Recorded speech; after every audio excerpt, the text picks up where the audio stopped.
जति बेला अरू सबै दशैं मनाइरहेका हुन्छन्, काठमाडौँ उपत्यकाका नेवार भने मोहनी मनाइरहेका हुन्छन्। दशैं र मोहनी एउटै हो कि फरक?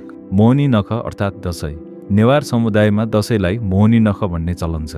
नेवार समुदायले ठूलो महत्त्वका साथ मनाउने अन्य पर्व बाहेक मोहनी नख पनि एक हो। सामान्य भाषामा मोहनी भन्नाले मोहनी लगाउनु, मन्त्रमुग्ध बनाउनु वा आफ्नो बनाउनु भन्ने बुझिन्छ। एक थरी संस्कृतिविदहरू भन्ने गर्छन् दशैं र मोहनीमा फरक छ।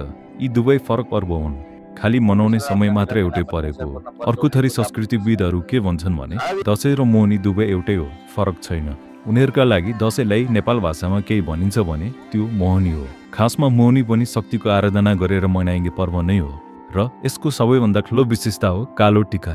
यसलाई नै मोहनी भनिन्छ र विश्वास गरिएको छ यसबाटै यो पर्वको नाम रहन गएको हो। कालो टीका लगाएर आफूलाई सिद्ध प्राप्त होस् भनेर कामना गरिन्छ।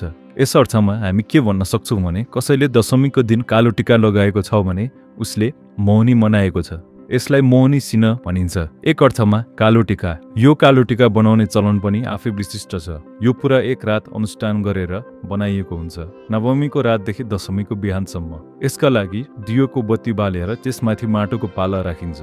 यस क्रममा बत्तीको कालो धुवा पालामा लागेर जम्मा हुन्छ र तयार हुन्छ कालो टीका। यो टीका घरमा मुख्य व्यक्तिले परिवारका लागि अन्य सबैलाई लगाइदिन्छन्। त्यति मात्र होइन, यो आफ्नो पेसासँग सम्बन्धित ज्यावालमा पनि लगाइन्छ।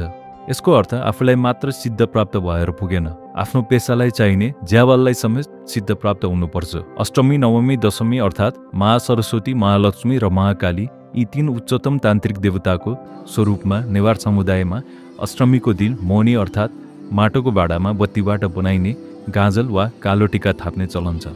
अष्टमीको दिन थापेको मोहनी टीका दशमीको दिन आफू लगायत सम्पूर्ण आफन्तलाई लगाउने चलन छ। मोहनी टीका नेवार जातिको तन्त्र प्रधान मिश्रित धर्मको एक विशेषता रहेको संस्कृतिविदहरू बताउँछन्, जसले सुख, शान्ति, समृद्धि, सुरक्षा लगायत विशेष गरी विजयको प्रतीकको रूपमा लगाइने टीकाको रूपमा लिने गरिन्छ। यसै गरी विजय दशमीको 10औं दिनमा गैर नेवार जीवनमा लगाइने रातो टीका पनि विजयको प्रतीक नै हो। कालो र रातो टीका दुवै विजयको प्रतीक हो। हाम्रो परम्परा र अभिलेखहरूमा भएअनुसार युद्ध र विजयको चर्चा धेरै ठाउँमा भएको पाइन्छ।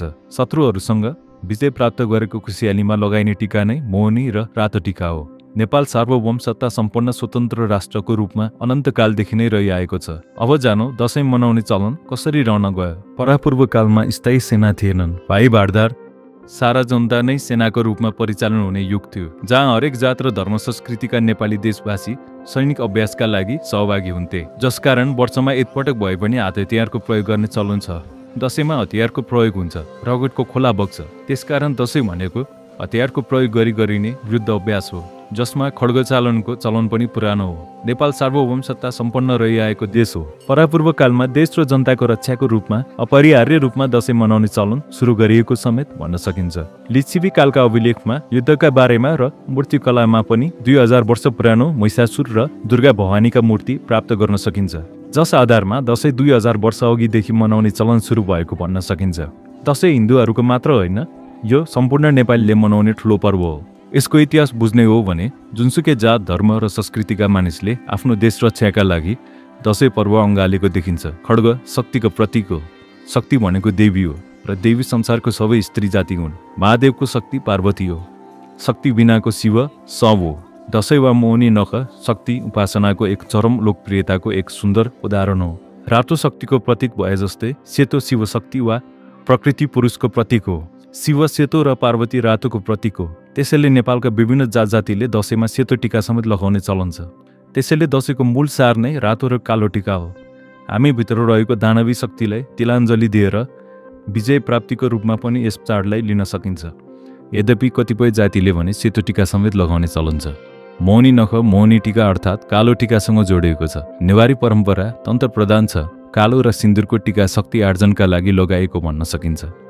कालो टीका लगाएपछि बोक्सी र भूतप्रेतको नजर लाग्दैन भन्ने चलन समेत छ।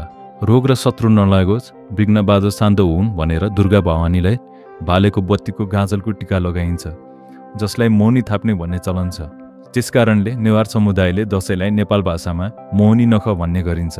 यस्तै नेवार समाजमा मोहनी वा दशैंको टीका लगाउन आफन्त वा चिने जानेको घरमा जाने चलन भने छैन, तर नख त्यहाँ जाने भनेर आफन्तले भोज खान बोलाएपछि मात्रै जाने चलन रहेको छ। नेवार समुदायमा नख त्यहाँ चतुर्दशीका दिनसम्म चल्छ।